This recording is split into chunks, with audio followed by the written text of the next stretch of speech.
मोतियों का शहर, तहजीब का शहर और कहानियों का शहर, तो किसी के सपनों का शहर। हैदराबाद के सभी इलाके अपने अपने अलग खूबियों की वजह से मशहूर है। लेकिन क्या आपने कभी सोचा है कि हैदराबाद के कई इलाकों के नाम के आखिर में बौली क्यों आता है?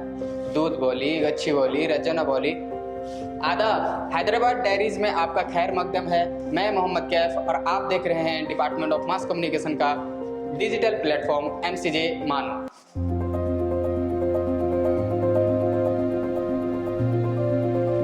आज हम आपको हैदराबाद के इलाकों के अनोखे नामों की कहानी बताएंगे। चलेंगे वक्त के एक सफ़र पर और जानेंगे कि ये बौली नाम की शुरुआत कहाँ से हुई और क्यों ये कभी इस शहर की जान हुआ करती थी।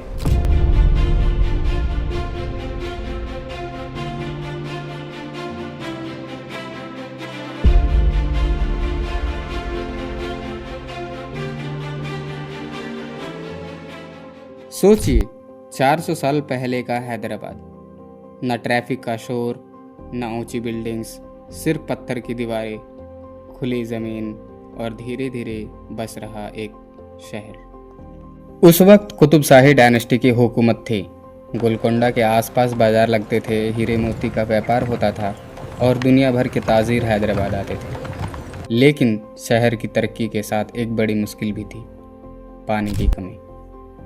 हैदराबाद की ज़मीन पत्थरी है, यहाँ न बड़ी नदियाँ थी न हमेशा बारिश, और जब बारिश कम होती तो पानी की सख्त कमी हो जाती।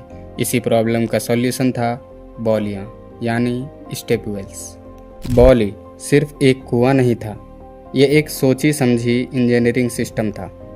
ज़मीन को गहरा खोदा जाता, पत्थर की मजबूत दीवारें बनाई जाती और नीचे तक जाने के लिए सीढ़ियाँ बनाई जाती।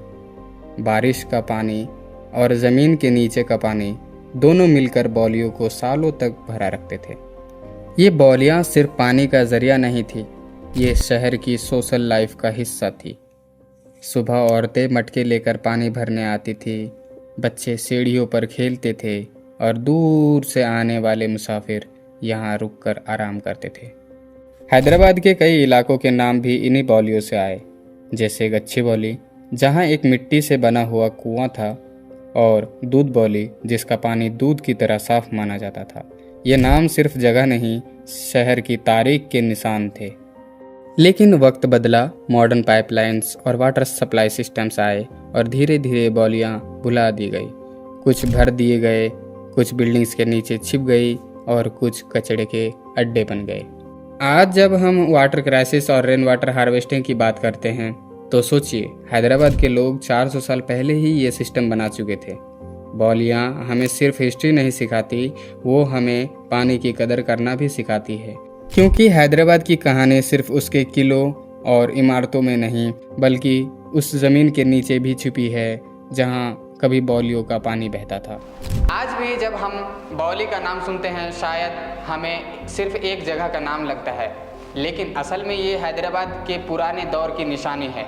एक ऐसा दौर जहां पानी की कदर थी और इंसानियत से काम लिया जाता था।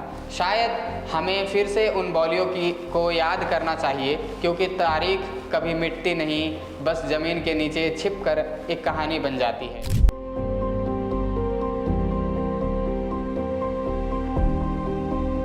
आप देख रहे थे हैदराबाद डायरीज और ये थी हैदराबाद की बौलियों की कहानी।